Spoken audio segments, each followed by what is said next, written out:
Y'all, let's talk about Breece Hall not coming to Kansas City after everybody was so freaking horned up.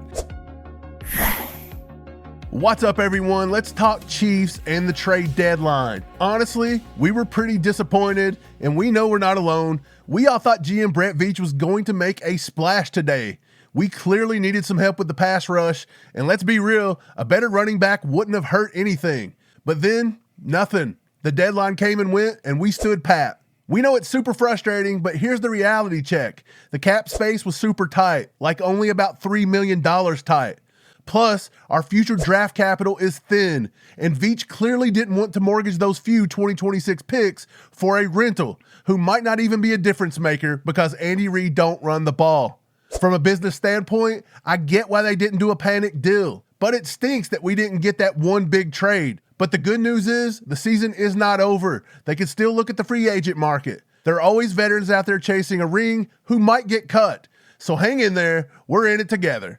Y'all, let's talk about Breece Hall not coming to Kansas City after everybody was so freaking horned up. All the stars aligned. The Jets for having a freaking fire sale. Then Breece Hall comes out and asks for the trade. Then Brett Veach makes an offer. And he offers a 4th round pick. Ooh. But guess what? The Jets said, nay. I want a 3rd round pick. And Brett Veach wouldn't do it. This fan base is livid. Steve, they're pissed off. And I think everybody is a little pissed off. I'm more pissed off the fact that we didn't look to a pass rusher. We need some pass rush. Look, I think there's plenty of reasons why they didn't go out there and give up a 3rd round pick for Breece Hall. One, Andy Reid just doesn't run the ball like that. I don't think he would have made much of a difference. Number 2, he's a rental. He's going to be here for just a few games, and then free agency is going to hit, Steve, and he's going to be out the door because we cannot invest that much into a running back, especially with our off-season projection on the salary cap. It's pretty freaking steep. So get down in the chat, and you guys, let me know. I'm genuinely curious. Did you think we were going to be able to get Breece Hall here long-term with a contract extension or to keep him past these few games we got coming up? And does that matter to you? And let's talk about the 3rd round pick. Brett Veach wouldn't come off of a 3rd round pick. Let's just take a look back and see what we've got in the 3rd round in recent history, Mike. How about that? We got Ashton Gillotte and Noel Williams last season. Before that, Wanye Morris, Leo Chanel, Lucas Nyang, Colin Saunders, Derek Nottie, Dorian O'Daniel. Mike, I don't know if those names are great enough to worry about not trading them for a guy that could have possibly pushed this offense over the top. I don't know anybody on that list, to be honest. Are those the guys that are working up here at the McDonald's, or do they get drafted? Now, I'm going to be dead serious, Steve. Brett Veach has not been very good at drafting in the 3rd round. And I've also heard this one. We give up a 3rd and a possible 6th for Kadarius Toney. Why didn't they do it for Breece Hall? But there was a difference there, man. We had 2 3rd rounders that year. We had 2 3rd round picks that year, and that's why Brett Veach did it. The 2026 draft capital is super limited. And again, I just don't think they wanted to do it because it's a rental. It's a rental, and they know they can't pay him going forward. And like you said, if you want to break down each individual pick, I mean, I don't think that's fair to Brett Veach, to be honest. We can do this in round 2 as well. You could say Mecole Hardman. You could say whoever you want, but then you're always going to run into Rashee Rice. You can do this all the time. Is the solution to just give up 3rd round picks? Should we just trade our 3rd round pick now for a 5th or 6th rounder and do better there because we have better history at a 6th and 7th round pick? I don't think nobody's willing to do that. So I think it's all luck of the draw, like it always is. But the Chiefs do tend to draft well, and I think a 3rd round pick is still valuable. Well, let me tell you why everyone in the chat's going to tell you you're wrong, okay? Because I'm kind of with them on this one. I'm kind of with y'all. Get down in the chat and let us know what you think, or let me know if you think I'm right about this. But Brett Veach is acting like that draft capital is so damn valuable, yet he went out and wasted it on Derek Nottie coming back, okay? So we just did that for nothing. We've seen him do that previously to get Mecole Hardman back in the building. And then on top of that, Mike, our 3rd round pick is effectively a 4th round pick. We're going to pick in the bottom 3 or 4 at worst. Yeah. Because I think we're going to pick last, baby. We're getting that ring this year, okay? But we're going to pick at the very end of the 3rd round. So that pick is essentially a 4th rounder. So I don't know why he valued it so much. And I understand with the Kadarius Toney situation, we had 2 3rd rounders. I get that. That makes some sense. But in the big scheme of things, man, no one's going to care about that. When you hear that we've traded a third rounder for Kadarius Toney and you wouldn't do it for Breece Hall, that's mind-blowing. Yeah, it was reported that they offered a fourth and the Jets wanted a third, and they couldn't meet in the middle and they couldn't get the deal done. Look, I think it was done by the Jets if that's the case, because guess what? The Jets are going to have him in a losing, tanking season for the rest of the year, and I highly doubt he's going to sign a big long-term contract with them, and then they're going to lose him for nothing in the offseason. Whereas here, at least they could have got potentially that fourth-round pick. But like you said, that's the end of the fourth round, so that's basically a fifth-round pick for the Jets. So I'm wondering, did the Chiefs offer up a third-round pick, and the Jets viewed it as a fourth-round pick, and so they were trying to get our second, which was essentially going to be a third for them? Or do you think that we were literally trying to say, look, take our fourth-round pick, which is a fifth? And that was the holdup there. I could see Brett Veach really holding firm on that late fourth-round pick. But again, we're not even guaranteed to get into the playoffs at this point, Steve. So how late is that pick going to be potentially? It could be somewhere around, say, the 23 to 25 mark. And that's if we just barely get in the playoffs. If we were to miss the playoffs, it's somewhere around the 20 to 23 mark, or maybe even lower than that. So here's the big one for me, Mike.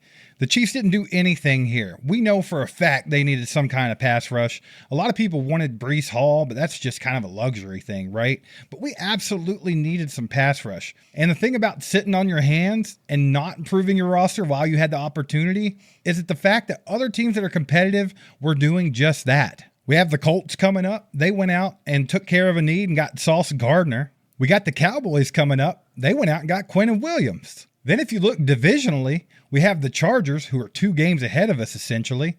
They were missing some offensive line depth because they've had Joe Alt and Rashawn Slater out for the season. They made a move to trade for Trevor Penning. And then let's not even talk about the Eagles, who always stack their team up. They were able to get Jalen Phillips for just a third rounder, and they also got Jair Alexander. So you guys let me know in the chat, but I think the big thing to me is the fact that we just didn't make a move to improve what we had. I like our team. I think the ceiling's high, but we missed a golden opportunity to pad up those positions that are weak, like defensive line, when we had the opportunity. Yeah, it's absolutely frustrating to see that Brett Veach has a really good team here in Kansas City. We're going into the bye week at 5-4. The playoffs are not even fully guaranteed, and he felt like he didn't have to make a move this year. He made a move last year and we were undefeated. He went out and got DeAndre Hopkins. Now, granted, we didn't really use D-Hop to his fullest capabilities. And so I think if you would have got a Breece Hall, if you'd went out and got a pass rusher, I don't know if we even used them to their full capabilities. We've seen that with Joshua Uche as well.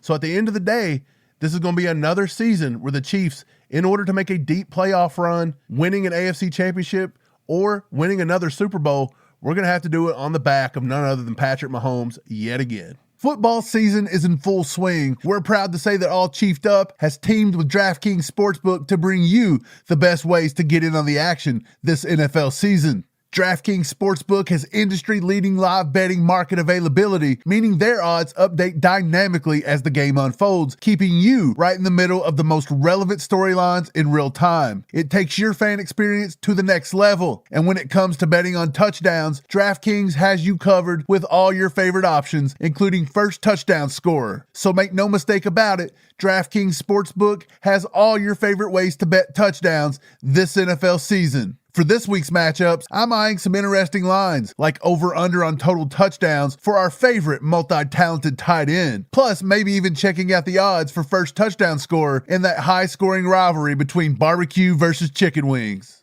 Get in on the action and sign up using our promo code ACU. With DraftKings Sportsbook, the crowd is yours.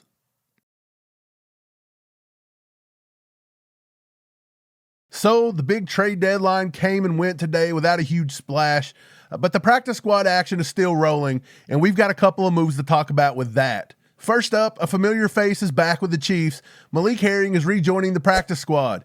He's using one of those veteran spots, and he's basically now our emergency pass rusher since Brett Veach didn't go grab one at the deadline. It may be good for depth, but that just didn't scratch the proverbial itch we all had with Brett Veach wanting to make a good move. So to make that move happen, we did say goodbye to rookie wide receiver Jimmy Holiday. Holiday was a standout in training camp.